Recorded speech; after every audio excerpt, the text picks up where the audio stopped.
আসসালামু আলাইকুম, সবাই কেমন আছেন? আমি সুফিয়া। আজকে নিয়ে আসলাম আপনাদের সাথে নতুন রান্নার রেসিপি। 3টা মাটির চুলাতে আমার বোনে পাক করে, ওইটাই আপনাদের সাথে শেয়ার করলাম। আমরা যাওয়ার পরে আমার বোনে কী কী আমাদের জন্য রান্না করলো সেটাই আমি আপনাদের সাথে দেখানোর চেষ্টা করলাম। তো এখন দেখেন আমার বোনে 3টা মাটির চুলা একসাথে ওর শাশুড়ি এটা বানাইছে। এই দেখেন সুন্দর করে সে রান্না করতেছে। এটাতে সে শাক ভাজি করতেছে, কলমি শাক ভাজি ওইটা করতেছে। মরিচ, কিছু শুকনো মরিচ টালার টেলে এটার উপর দিয়ে দিয়ে দিবে, ঝাল ঝাল করে করছে ওইটা। এই দেখেন, এই দেখেন ফাইনাল লুক ইয়েটার ভাজিটার। এই মরিচগুলো উপর দিয়ে দিয়ে দিছে। মানে ওর শাশুড়ি নাকি এভাবে খায়, আবার এভাবে নাকি ভালো হয়, এই জন্য আমাদের জন্য এটাও করলো। এখন এটাতে টমেটো করবে, ওইটাতে গরুর মাংস বসাইছে, ওইটাতে ডাল বসাইছে, মুগ ডাল বসাইছে, তারপর করলা ভাজি। এই দেখেন সে ওইটাতে আবার লাড়া দিয়ে দিতেছে, আবার গরুর মাংস এক সাইডে বসাই দিছে, মুরগি ডালটা প্রায় হয়ে আসছে এই জন্য। এখন মাছ ভাজি করলো এটাতে। এখন দেখেন মাছগুলো হয়ে গেছে, এখন উঠে ফেলবে আমার বোনে। মানে কি বলবো, যাওয়ার পরে কি দিয়ে না কি দিয়ে খাওয়াবো, ওর তো পুরা মাথা হয়ে গেছে। তো কতক্ষণে এটা রান্না করে কতক্ষণ ওইটা কি খাবো। আমরা মানুষ মাত্র 2জন গেছি, ও একদম পুরো অস্থির হয়ে গেছে কি খাওয়াবে আমাদেরকে এটার জন্য। এই দেখেন গরুর মাংসটা এখন কষা হয়ে গেছে, এটাতে এখন ঝোল দিয়ে করবে। যেই মেয়ে এক গ্লাস পানি খায় না, কি বলবো, সেই মেয়ে রান্না করতেছে, আমি তো দেখে অবাক। এই জন্য আমি ভিডিও করে আপনাদের সাথে শেয়ার করলাম। আর ওর শ্বশুরের বাজার থেকে নাকি আমরা যাব শোনার পরে পাবদা মাছ নিয়ে আসলো, বড় বড় সাইজের। এটাতে আবার ডিম ছিল, এটাতে আবার আপনার কক মুরগি রান্না ছিল, কক মুরগি রান্না করতেছে সে। এই দেখেন এটাতে আবার লাগতেছে। আর ওই সাইডে গরুর মাংসর ঝোল টোল দিয়ে বসাই দিছে, গরুর মাংস হইতেছে। এটার একটা সুবিধা ভালো যে 3টা চুলাতে একসাথে জাল হইতেছে, তিনোটা একসাথে আবার পাক হয়ে যেতেছে। এ দেখেন ফাইনালি ওর গরুর মাংসতে ঝোল টোলও দিয়ে ফেলছে। এগুলার দেখেন অনেক স্কিপ করে ফেলছে অনেক কিছু। এখন এটার ভিতরে একটু পেঁয়াজগুলো ব্রাউন করে এখন এগুলোতে টমেটো দিয়ে এটাতে রান্না করবো। এখন পাবদা মাছ, তো পাবদা মাছ যে রান্না করবো ওইটাই আমি আপনাদেরকে দেখাইতেছি। এই দেখেন সে রান্না করতেছে, তার মাটির চুলার রান্না খেতে অনেক ভালোই লাগে। আমিও তো রান্না করি, সেটাও তো দেখেন যে মাটির চুলায় রান্না করি। আসল কথা, আমাদের গ্রাম সাইডের বেশিরভাগ মানুষেরা গ্রাম সাইডের মাটির চুলায় করে। এখন মরিচ কুচি দিয়ে দিছে, এখন দেখেন একটু বলক আসা শুরু হয়ে গেছে। আমার বোনে যে রান্না করতে পারে সেটাই আমি অবাক হয়ে গেছি, আর ওর রান্না যে এত ভালো হয় সেটাই আমি বিশ্বাস করতে পারিনি। আর ও কিন্তু আবার প্রাইমারি স্কুলের টিচার, ও আবার সরকারি চাকরি করে। এখন দেখেন মুরগির মাংসটা প্রায় হয়ে গেছে রান্না করা, কষা কষা করে রান্না করছে, বেশি করে নাই। এই দেখেন ফাইনালি হয়ে গেছে। এখন মাছটা হয়ে গেছে, আরেক সাইডে করলাটা ভাজি করে বসাই দিছে। মানে কি বলবো, অনেক আইটেম করছে, অনেক আইটেম আমি দেখাইও নাই, স্কিপ করে ফেলছি। ও শ্বশুরে মাছ ধরতেছে, আর নেক্সট ভিডিওতে অবশ্যই দেখাবো। তো এইগুলো করতে করতে আমি ওইগুলো করতে পারি নাই। তো আমাদের ফাইনালি আমি ভিডিওগুলো বসে বসে দাঁড়ায় দাঁড়ায় ভিডিওগুলো করতেছি আর কথা বলতেছি ওর রান্নার বিষয়। তারপর মানে বিভিন্ন রকমের কথাই দেখেন মাছগুলো ফ্রাই আমার ওনার হয়ে গেছে, এগুলো দেখাইতেছি আমি করে। আমি একটু লাড়া টাড়া দিছি, আমিও একটু রান্না করছি। আর আমি এখন ওর রান্নার প্রায় শেষ। এখন আমি একটু ছাদে উঠলাম, উঠে দেখলাম যে টমেটো গাছের ফুল ধরছে, কি সুন্দর। এ দেখেন টমেটোগুলো অনেকটি বড় বড় হয়ে আসছে টমেটো। এ দেখেন টমেটো গাছগুলো ছাদের উপরে বাগান করছে সেইটা, ও শাশুড়ি করছে এটা, সরি সে করে নাই, সে সময় পায় না। স্কুল সারাদিন থাকতে হয়, স্কুল থেকে আসে 5টার দিকে, সকাল 8টার দিকে যায়, তো সারাদিন ওইখানে কাটাতে হয়, এই জন্য সে বাকি কিছু করতে পারে না, সময় পায় না। এখন মরিচ গাছ দেখেন অনেকগুলো ছোট ছোট চারা সে তার শাশুড়ি লাগাইছে।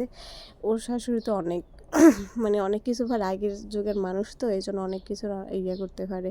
ওর উনি আবার করতে পারে, বেতের খাড়ি এগুলো উনি বানাইতে পারে, তারপর মোড়া, মানে অনেক কিছু বানাইতে পারে সে। এ দেখেন এটা হচ্ছে ওদের গাছের ডাবের ওইটাই দেখাইতেছি।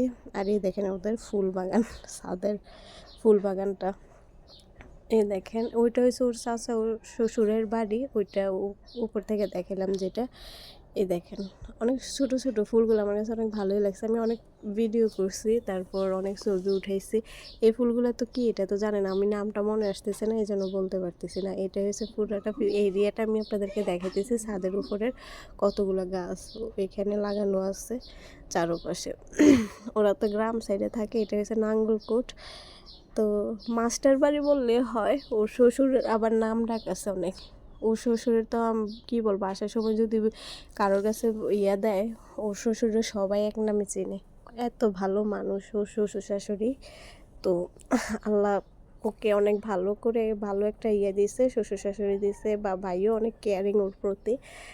ওর কাজে অনেক সাহায্য করছে ভাইও। আমরা যাওয়ার পরে দেখছি ভাইও অনেক কিছু গোছাইয়ে ফেলছে। আর অনেক কাজে ওর অনেক প্রায় কাজে ওর হেল্প করে আফুর। তো আপু একটা বাচ্চাও আছে, প্লাস এ চাকরি, আবার হয়েছে সকালে উঠে রান্না বান্না করা। ওর শাশুড়িও করে ফেলে সব কিছু। ওরা এত কিছু করতে দেয় না, সে স্কুলে যায় ইয়া করে, তারপরও সে একটু একটু করার চেষ্টা করে। এখন এক তো সব কিছু ওর শাশুড়ির উপর ছেড়ে দিতে পারে না, এটা তো খারাপ দেখা যায়। এই জন্য দেখেন পুরো ফুল গাছটা কি সুন্দর ফুটে উঠছে, দেখেন এত সুন্দর লাগতেছে চাঁদরা। এই ফুল বাগানটা আমি বেশি করে উঠাইছি, এটা আমার কাছে ভালোই লাগছে। সবগুলো গাছে ফুল ধরে আছে, এই দেখেন। আর ওর বাচ্চাও কিন্তু একদম ছোট, ওর বাচ্চাও অনেক বড় না, ছোট আপুর ইয়ে। তো আপুকে আমি তো ছাদে ওঠার সময়ও পাই না, আমি তো দেখিও না। এগুলোতে আমার শাশুড়ি পানি টানি দেয়, আবার ওর শাশুড়ি এমন যে কোনো কিছু বলে না। এরকম শাশুড়ি পাওয়া জাস্ট ভাগ্যের বিষয়, কপাল এটা। যাই হোক, এখান দেখেন টমেটোর গাছগুলো আবার আমি দেখাইতেছি আবার করে। এই দেখেন অনেকগুলা অনেকগুলা গাছ আছে টমেটোর এখানে। আর সবগুলা গাছের ভিতরে টমেটো ধরে আছে। আর ওই সেটের ভিতরে পুকুরের ইয়ে আছে এটাতেই দেখেন আবার গাছের ভিতরে আম ধরছে। এত বেশি আম ধরে নাই, হালকা পাতলা আম ধরছে। আমি আমগুলো আপনাদেরকে দেখাবো। এই দেখেন এইগুলো হচ্ছে আম গাছ। এইগুলোর আমের থেকে দেখেন একটু বড় বড় সাইজের আম হয়েছে। নেক্সটে যখন যাব অবশ্যই আম আর কাঁঠাল খাওয়ার জন্য যাব, সেই ভিডিওটা অবশ্যই আমি আপনাদের সাথে শেয়ার করব, আপনাদেরকে দেখানোর চেষ্টা করব। এটা যে উপর থেকে দেখাইতেছে এটা হচ্ছে ওদের আগে গরু ফালতো ওর শ্বশুরে, এখন আর ফালে নাই। ভাইয়া মানা করার পর থেকে ওর শ্বশুর একটু অসুস্থ, এই জন্য আগে গরু ফেলছে সে। বাট আমার আফু কোনো কাজ করেনি গরুর, উনিই করছে, ওর শ্বশুরে করতো। তো তারপরও ওরে দেয় নাই। আর এটা হচ্ছে বাড়ির পিচটা, যেটা ওই পুকুরের সাইডটা।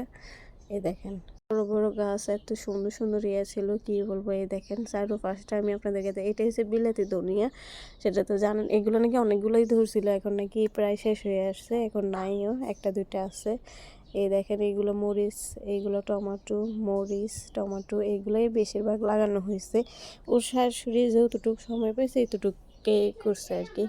অবশ্যই কমেন্ট করে জানাবেন আমার ভিডিওগুলো আপনাদের কেমন লাগছে, বা আমার বোনের শ্বশুরবাড়ি আপনাদের কাছে কেমন লাগছে, ভালো লাগছে না খারাপ লাগছে, ওই জিনিসটা অবশ্যই কমেন্ট করে জানাবেন। আর এই দেখেন পুরোটা ছাদেরই আমি দেখাতেছি। এই যে মাছ ধরছে ওইটার জালটা এটা এখন শুকাত দিতেছে, শুকাত দিয়ে রাখছে। এই দেখেন ফাইনালি তো এই ছাদের পুরোটা এরিয়া আমি দেখাইতেছি। এটা কত বড় গ্রাম সাইডের, তো একদম জায়গাটা একদম ফরওয়ার্ড ছিল, আর খারাপ ছিল না। গ্রাম সাইডের অনুযায়ী ওদের বাড়িটা আমার কাছে ভালোই লাগছে। আর গ্রাম সাইডে বেড়াইতে ভালো লাগে, কিন্তু পার্মানেন্টলি থাকাটা একদম কেমন জানি কষ্টকর হয়ে যায় আমার জন্য। কিন্তু হ্যাঁ, থাকা যায় যদি সব কিছু একদম সেপারেট থাকে, তাহলে থাকা যায়। আর গ্রাম সাইডে আবার ওইখানে মানে আপুদের এখানে আপনার অতিমাত্রা কারেন্ট যায়, কি বলবো অতিমাত্রা। এ দেখেন গাছের একটা আম দেখাইতেছি, এটা হচ্ছে ওদের ইয়ার গাছের আম। আমি ওইখানে আবার পেয়ারা গাছ ছিল, পেয়ারা গাছটা উঠাই নেই। আমি একটা পেয়ারা পারছি গাছের থেকে, আমি আর আমার বোন, যে মানে বোনের মেয়ে, আমরা এই একটা পেয়ারা দুজনে ভাগ করে খাইতেছি, আর আমি ভিডিও করতেছি। এই দেখেন পুরা গাছের আম, ওই সাইডে দেখেন অনেকগুলো আম আছে,